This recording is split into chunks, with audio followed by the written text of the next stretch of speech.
जो कड़वे अनुभव महात्मा गांधी को दक्षिण अफ्रीका में हुए थे, वो आगे चलकर उनके जीवन उद्देश्य का मूलाधार बने। अपने साथ हुए अपमानों से उभरकर उन्होंने वहां के भारतीयों को पीड़ा से अवगत कराया, जो दशकों से नस्लवाद से जूझ रहे थे। वर्षों की वकालत, अहिंसा तथा शाकाहार के प्रयोग और टॉलस्टॉय जैसे महानुभावों से हुए संवाद ने भी बापू के मन में सत्याग्रह की सोच को सींचा।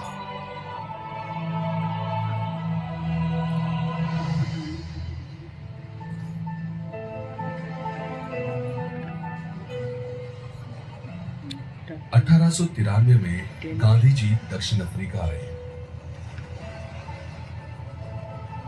और अगले एक दशक तक वकील और स्वयंसेवी के रूप में उन्होंने वहां कार्य किया।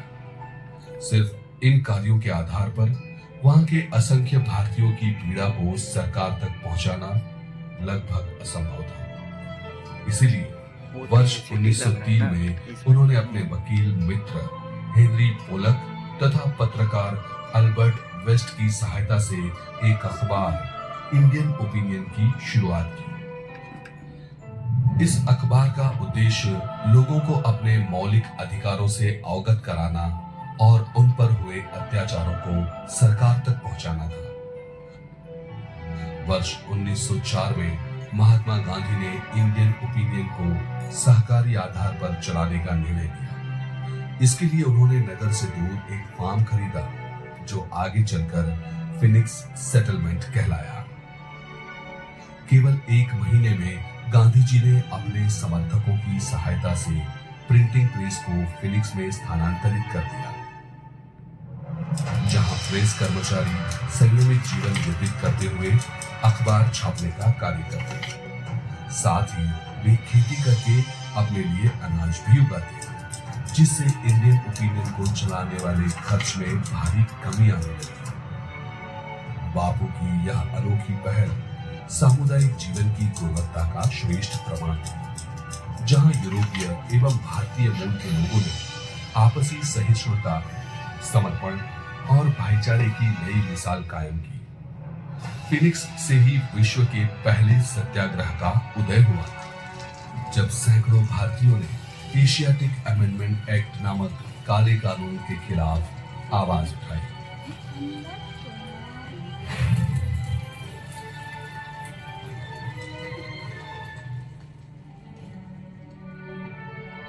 गांधी जी के आदर्शों से प्रभावित हरमन कालेनबाख ने उनके नस्लवाद के विरोध का समर्थन करते हुए जोहानिसबर्ग की अपनी 1100 एकड़ की भूमि समर्पित कर दी। इस भूमि पर वर्ष 1910 में महात्मा गांधी ने टॉलस्टॉय आश्रम की स्थापना की।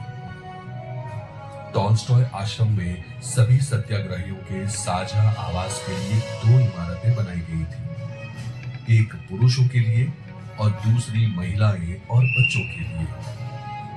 खेती के लिए एक बड़ा भूभाग निर्धारित किया गया, जिसके साथ एक विद्यालय और सुथारी तथा जूते बनाने जैसे कौशल सीखने के लिए एक कार्यशाला निर्मित की गई। टॉलस्टॉय आश्रम में सत्याग्रही एक अनुशासन पूर्ण दिनचर्या का पालन करते थे, ताकि उनमें भौतिक वस्तुओं के प्रति अलगाव उत्पन्न हो सके।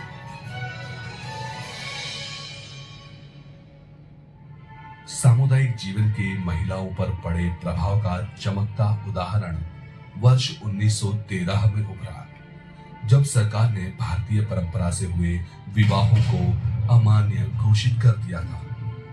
टॉलस्टॉय से कस्तूरबा गांधी और फिनिक्स से बापू के सहयोगी थम्बी नायडू की पत्नी वीरामल नायडू के नेतृत्व में इन महिलाओं ने न केवल इस कानून के खिलाफ आवाज उठाई, बल्कि ट्रांसवाल के हजारों श्रमिकों को पोल टैक्स के प्रति जागरूक कर उन्हें भी सत्याग्रह से जोड़ा। देखते ही देखते 20,000 से अधिक सत्याग्रही इस अभियान से जुड़ गए, जिससे स्थानीय अर्थव्यवस्था पूरी तरह ठप पड़ गई और पहली बार अहंकारी सरकार को सत्याग्रह की शक्ति का एहसास हुआ।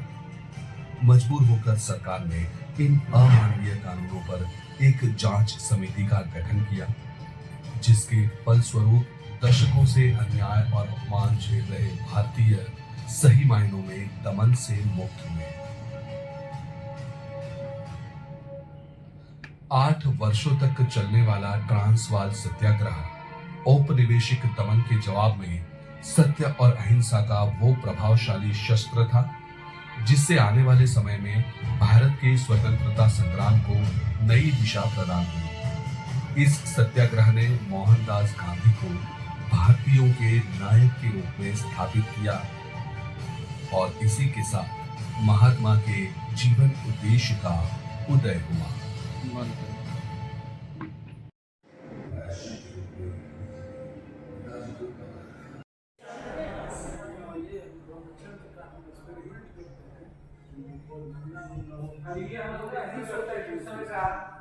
आदमी के देखने में स्टाइल और रहन सहन में कैसा होता है।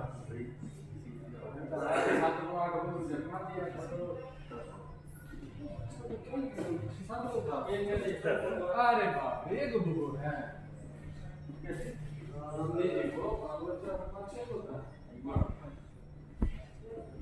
उसके बाद सबको पता नहीं है।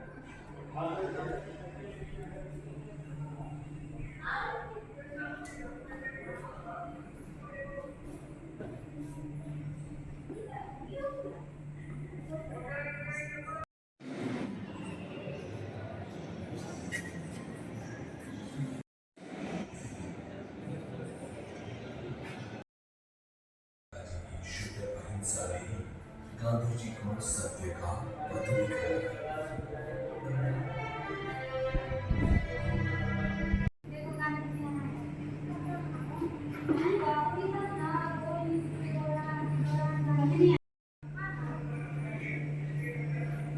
ये भाई बैटरी डालने देना।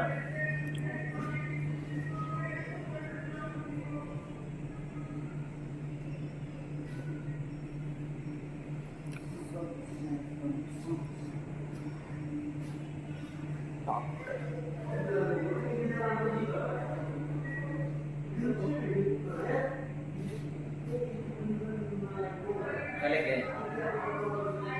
हाँ, गाड़ी करवाने के लिए हम लोग का कोई नहीं है।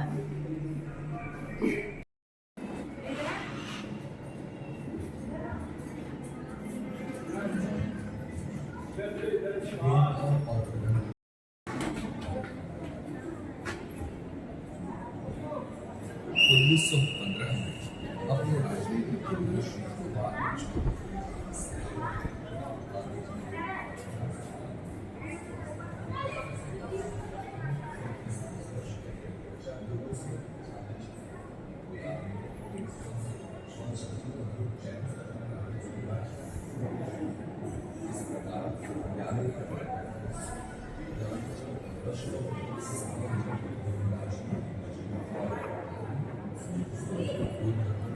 तो ये छोटे खत्म होगी फंसा दिया जाता और कई यात्राएं दी जाती थी। इन अत्याचारों से बिहार की जनता मानसिक रूप से टूट चुकी थी।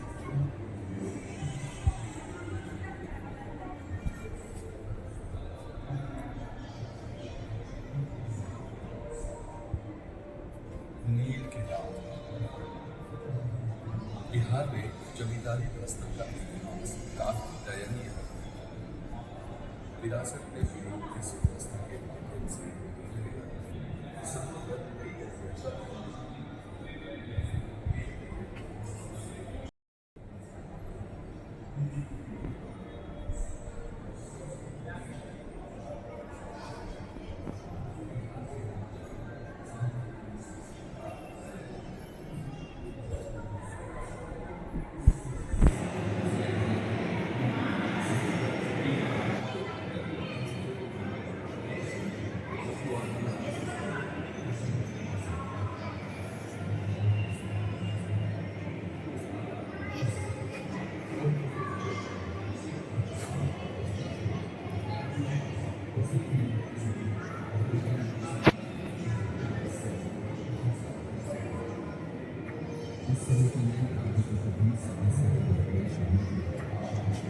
उनके द्वारा दर्ज हुए मामलों से ही यह जांच समिति नीलम के हत्याकांड और उन्हें सजा दिए वगैरह हो सकती है।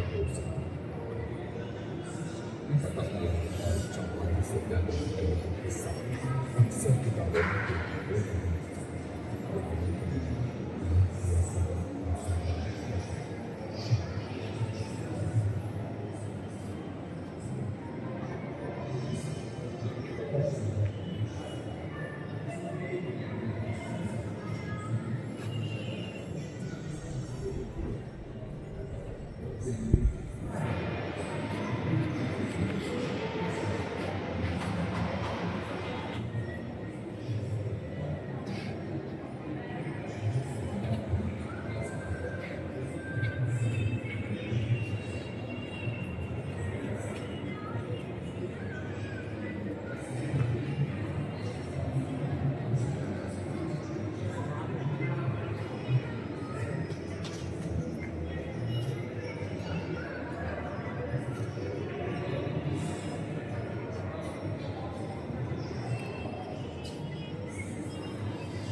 बना ले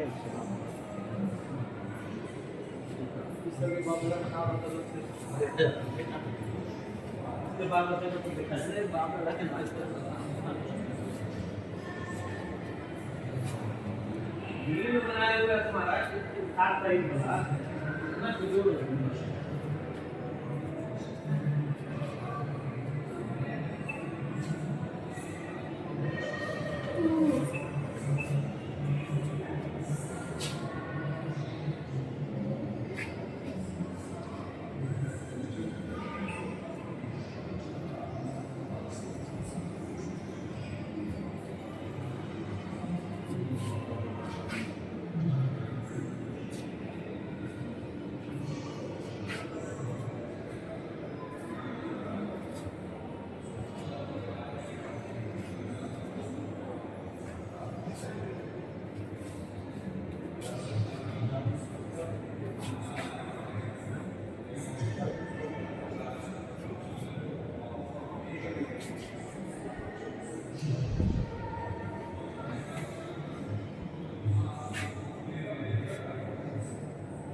इसे पुनर्गठित कर स्वतंत्र भारत के प्रथम सैन्य बल के रूप में स्थापित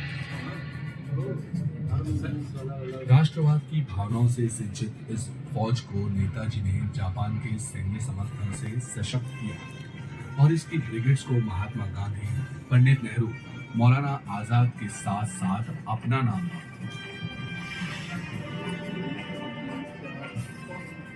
साथ ही झांसी की रानी नामक एक महिला रेजिमेंट आजाद हिंद फौज का महत्वपूर्ण हिस्सा बनकर उभरी।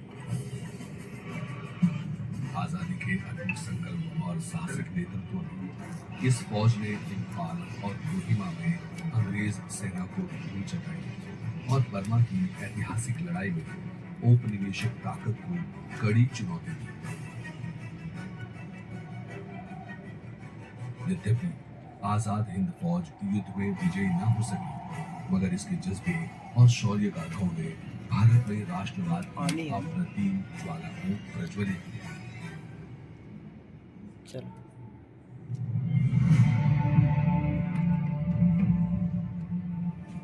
आजाद हिंद फौज और नेताजी सुभाष चंद्र बोस।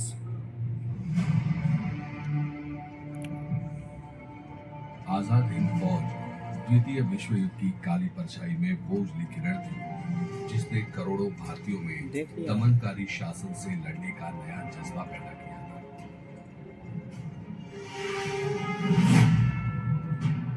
इसका गठन 1942 में रासबिहारी बोस और मोहन सिंह के नेतृत्व में मलय और सिंगापुर में पकड़े गए भारतीय युद्ध बंदियों को एकजुट करने के उद्देश्य से हुआ था। 1943 में नेताजी सुभाष चंद्र बोस ने इसे पुनर्गठित कर स्वतंत्र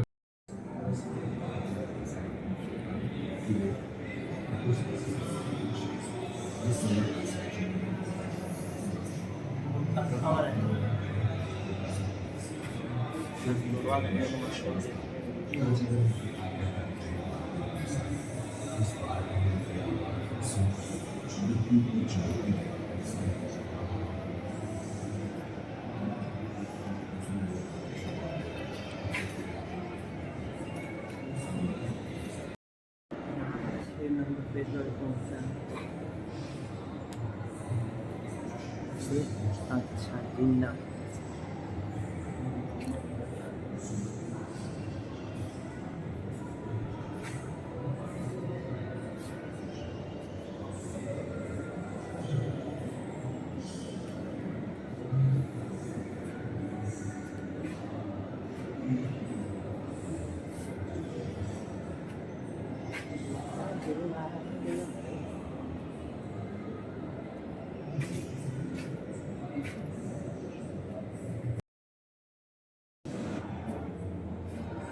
देखो ये देखो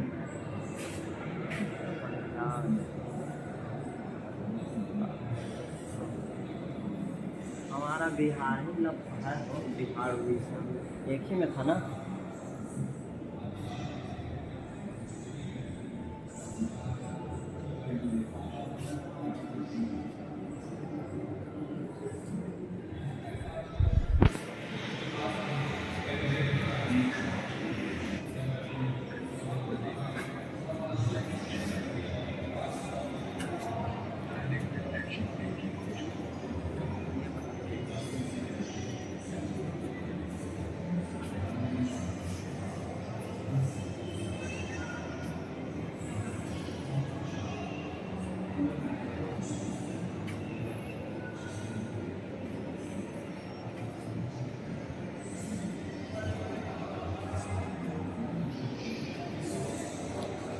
फिर खाली एंट्री करने के लिए जाना है ना, ले लो।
Boleh pak tak tahu.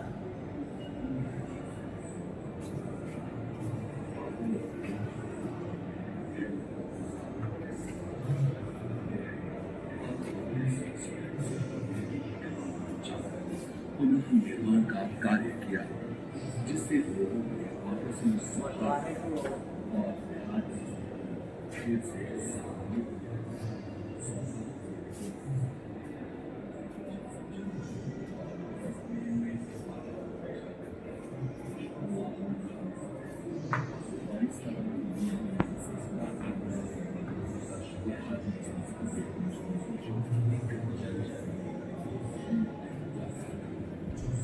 Bengal में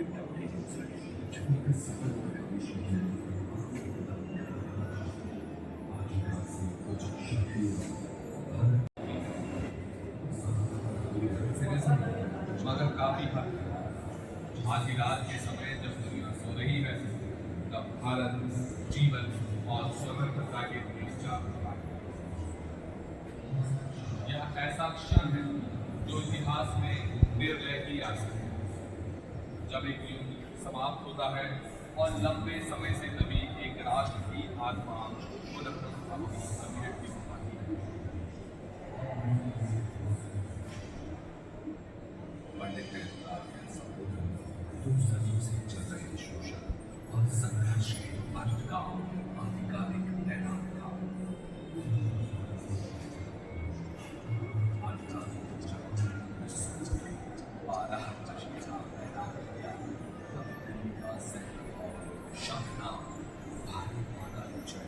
और महात्मा गांधी के जयकारे से गूंज चुके थे। आंसू की चीखों के साथ मुस्कुराते चेहरे आजादी की तरह झूम रहे थे। अगली सुबह पंडित नेहरू के साथ सरदार पटेल और डॉक्टर राजेंद्र प्रसाद ने आजाद भारत के प्रथम प्रधानमंत्री, उप प्रधानमंत्री और राष्ट्रपति बनने की शपथ ली। राजधानी सर्वमान्य अलग है उपवास का निश्चय किया। यह उनके जीवन का आखिरी उपवास था। भारत द्वारा पाकिस्तान को धनराशि देने और मुसलमानों के साथ भाईचारे के संकल्प पर उन्होंने 18 जनवरी को अपना यह उपवास तोड़ा। बैटिंग देखना मगर बापू के उपवास को कुछ कट्टरपंथियों ने मुसलमानों के प्रति विशेष सहानुभूति समझा, जिससे उनके मन में गांधी जी के लिए नफरत पनपने लगी। इन्हीं लोगों में एक नाम था नाथूराम गोडसे। 20 जनवरी के दिन गोडसे और उसके साथियों ने बापू पर बम से हमला किया, लेकिन उनके नापाक इरादे सफल न हो सके। हमले के बाद पंडित जवाहरलाल नेहरू की सरकार ने गांधी जी की सुरक्षा का कड़ा प्रबंध करना चाहा, मगर बापू ने इससे साफ इनकार कर दिया। उनकी जिद थी कि प्रार्थना सभा में न तो कोई हथियारबंद पुलिसकर्मी हो और न ही सभा में आए किसी व्यक्ति की तलाशी ली जाए। आखिरकार 30 जनवरी 1948 का वो दिन आया। हमेशा समय के पाबंद रहे बापू उस दिन प्रार्थना सभा में कुछ देरी से पहुंचे। सैकड़ों की भीड़ बापू के इंतजार में मंच पर नजरें गड़ाई हुई थी और उन्हीं के बीच पिस्तौल छुपाए नाथूराम गोडसे फिर एक बार अपने मंसूबों को अंजाम देने के लिए तैयार खड़ा था। 5:17 पर जब बापू के कदम मंच की ओर बढ़े, तभी गोडसे ने भीड़ से निकलकर बापू पर 3 गोलियां दागी। जब तीसरी गोली उनके जिस्म से पार हुई, तब राम का नाम होठों पर लिए वे जमीन पर गिर पड़े। यह विडंबना ही थी कि आजीवन ब्रिटिश शासन के खिलाफ लड़े बापू को किसी अंग्रेज ने नहीं, बल्कि उनके ही देशवासी ने मृत्यु की भेंट चढ़ा दिया था।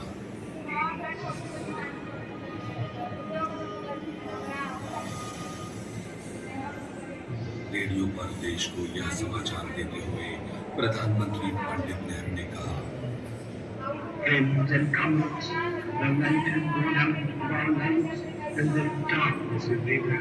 And I do not quite know what to tell you and how to say it. Our beloved leader, Bapu of the Golden, the father of the nation, is worthy. अगले दिन 31 जनवरी को यमुना के तट पर 10 लाख लोगों का हुजूम अपने प्रिय बापू को आखिरी बार देखने को उमड़ पड़ा था, जहां तिरंगे में लिपटे बापू की देह को पुष्प वर्षा के साथ लाया जा रहा था। दुनिया भर के पत्रकार राष्ट्रपिता की इस अंतिम यात्रा का आंखों देखा ब्यौरा देते हुए उन्हें भावपूर्ण श्रद्धांजलि अर्पित कर रहे थे। चंदन की चिता पर जैसे आग की लपटों ने उनके शरीर को ढक लिया, शोकाकुल भीड़ की आह से मानो आसमान ही फट पड़ा। बापू की अस्थियों को देश की अलग अलग नदियों में विसर्जित किया गया, जिनकी धाराओं में मिलकर भारत माँ का सपूत हमेशा के लिए उसकी गोद में सो गया।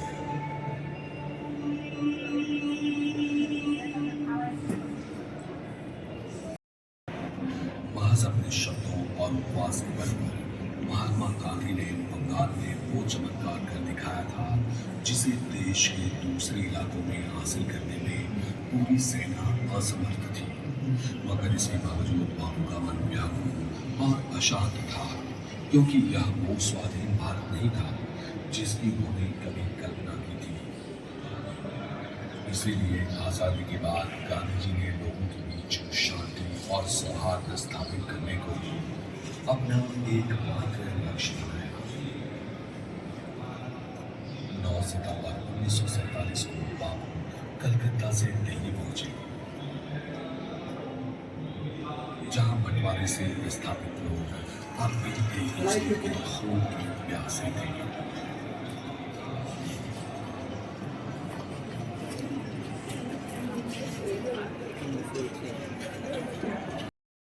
आदमी बहुत बढ़िया, ऐसा थोड़ी ना है। पढ़ाई से रिलेटेड बहुत बढ़िया पढ़ाई से।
का ले लियो।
इतना फेमस था ना।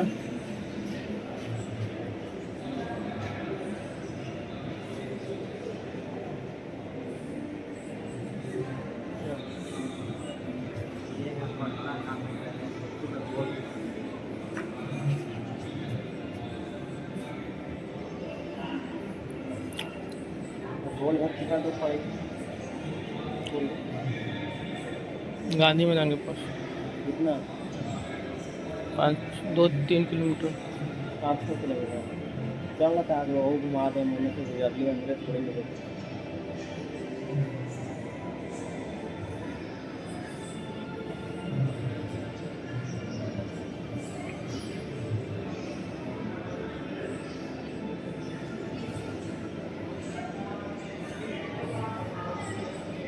हमारे मुख्यमंत्री गांधी जी से प्रेरणा ले।